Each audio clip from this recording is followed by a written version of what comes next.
আসসালামু আলাইকুম শিক্ষার্থী। আজ থেকে আমরা নতুন একটি প্লেলিস্ট শুরু করতে যাচ্ছি, যেখানে এসএসসি ইংলিশ সেকেন্ড পেপারের সাফিক্স এবং প্রিফিক্সে মাস্টার্স হওয়া যায় কিভাবে। তো এরই ধারাবাহিকতায় আমরা আজ দেখব ঢাকা বোর্ড 2024। এইভাবে আমরা প্রত্যেকটা বোর্ড সমাধান করব। তো দেখো আমি কিভাবে সমাধান করাইছি, যে এইটার উত্তর কি, এই উত্তরটার ব্যাখ্যা আমরা প্রত্যেকটার ক্ষেত্রে এরকম ব্যাখ্যা দেখে নিব, যে এর উত্তরে বি রাইটার্স কেন হয়েছে এর ব্যাখ্যা, রিচ ছিল এখান থেকে আমরা এনরিচ কেন লিখলাম, এই প্রত্যেকটা জিনিসের ব্যাখ্যা আমরা এখান থেকে দেখে নিতে পারবো। তো এই ভিডিওগুলো প্রত্যেকটা ভিডিওই, যেমন Dhaka board, Mymensingh board, Rajshahi board, প্রত্যেকটা বোর্ড আমরা 2024 সালের subject, prefix, right form of verb এগুলো এক একটা ধরে ধরে সমাধান করবো। তো অবশ্যই তোমরা চ্যানেলটা সাবস্ক্রাইব করে রাখো। এখন দেখো আমরা এর আগে কি কি ভিডিও দিয়েছি। সম্পাদ্যের উপর 5টা ভিডিও অলরেডি দেওয়া শেষ, উপপাদ্য অলরেডি একটা আপলোড করে দিয়েছি, এবং এই 54টা ভিডিও দিয়ে ইংলিশ ফার্স্ট পেপারের প্লেলিস্ট আমি সম্পূর্ণ কমপ্লিট করে দিয়েছি। এখানে আর কোনো ভিডিও বাকি নাই যেটা আমি করাই নাই তোমাদের ধরে ধরে। তো অবশ্যই তোমরা এগুলো দেখে আসবে এবং এই প্লেলিস্টগুলো সেভ করে রাখবে। আজ দেখছি ঢাকা বোর্ড 2024-এ suffix prefix. Books are our best friend, বই হচ্ছে আমাদের সবচেয়ে ঘনিষ্ঠ বন্ধু। They introduce us to the realm of unlimited knowledge, তারা আমাদের কিসের সাথে পরিচয় করিয়ে দেয়? অসীম জ্ঞানের জগতের সাথে। বই আমাদের অসীম জ্ঞানের জগতে নিয়ে যায়। এটি সীমাবদ্ধ নয়। লিমিটেড মানে কি? খুবই সীমাবদ্ধ। বই কি সীমাবদ্ধ? না, বই কিন্তু আনলিমিটেড নলেজে আমাদের নিয়ে যায়। তো এর উত্তর হবে আনলিমিটেড। আমরা সামনে একটা ইউএন যুক্ত করব। The books of great right আছে এখানে, তবে হবে কি রাইটার্স। কারণ কি? আমাদের মহান কি লেখা হয় নাকি মহান ব্যক্তিত্ব হয়? অবশ্যই মহান ব্যক্তিত্ব হয়। যার ফলে এখানে এক্সপ্লেনেশনে কি আছে দেখো, বুকস অফ গ্রেট রাইটার্স মানে মহান লেখকদের বই। এখানে রাইট কিন্তু ক্রিয়া, কিন্তু ক্রিয়া হিসাবে ব্যবহার করা যাবে না, মানে রাইট তো ভার্ব, তাই না?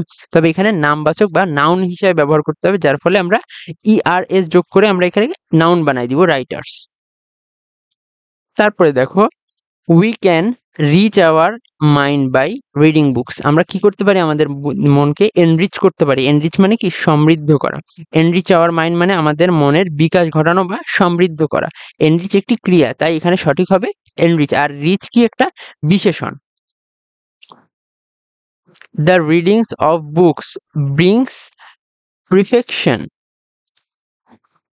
এখানের ব্যাখ্যা কি দিছে দেখো, প্রিফেকশন পারফেক্ট থেকে প্রিফেকশন হয়েছে। দেখো, ব্রিংস প্রিফেকশন অর্থ পরিপূর্ণতা আনে। এখানে প্রিফেকশন একটি নামবাচক শব্দ, আর পারফেক্ট কি? বিশেষণ। No spiritual progress and worldly prosperity can be imagined without reading books. মানে কি? বই পড়া ছাড়া কোনো ধরনের সমৃদ্ধি অর্জন সম্ভব নয়। এখানে বলছে ওয়ার্ল্ডলি প্রসপ্যারিটি মানে কি? জাগতিক সমৃদ্ধি, মানে এই পৃথিবীতে যে সমৃদ্ধি, এটা কিন্তু সম্ভব নয় কিভাবে? বই যদি আমরা না পড়ি।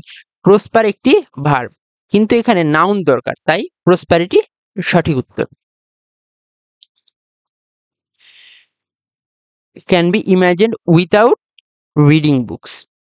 উইথাউট কেন হয়েছে এবার? Can't be imagine without reading books মানে বই পড়া ছাড়া কল্পনাই করা যায় না, তাই উইথাউট সঠিক।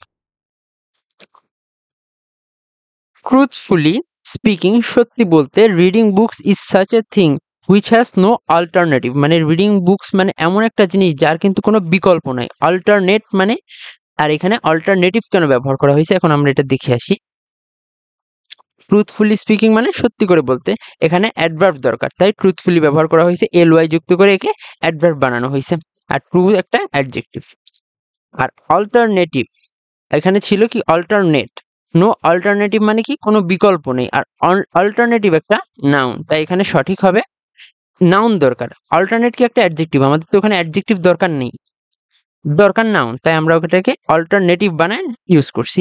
So we should read books on ভেরিয়াসে, এখানে আইওইউএস যুক্ত করে ভ্যারিয়াস টপিকস মানে কি? ভিন্ন ভিন্ন টপিকের উপর বই পড়া উচিত। So that we may bring proper develop, এখানে ডেভেলপ আছে, আমাদের দরকার কি? Development of our spirit. Various কেন ব্যবহার করা হয়েছে? ভেরিয়াস টপিকস মানে কি? বিভিন্ন বিষয়। ভেরিয়াস একটি অ্যাডজেক্টিভ, আর ভারি হচ্ছে ভার্ব, তো আমাদের এখানে অ্যাডজেক্টিভ প্রয়োজন। আর ডেভেলপমেন্ট ব্যবহার করা হয়েছে কেন? এখানে দেওয়া ছিল develop. Proper development of our spirit মানে আমাদের চেতনার সঠিক বিকাশ, এখানে নাউন দরকার, তাই ডেভেলপমেন্ট ব্যবহার করা হয়েছে। তো এইটা ছিল আমাদের ঢাকা বোর্ড 2024-এর সলিউশন। তো এর পরবর্তী দিন আমরা ময়মনসিংহ দেখবো, বা একটু পরে আমি আপলোড করে দিচ্ছি। তোমরা অবশ্যই এই চ্যানেলটা সাবস্ক্রাইব করে রাখবে।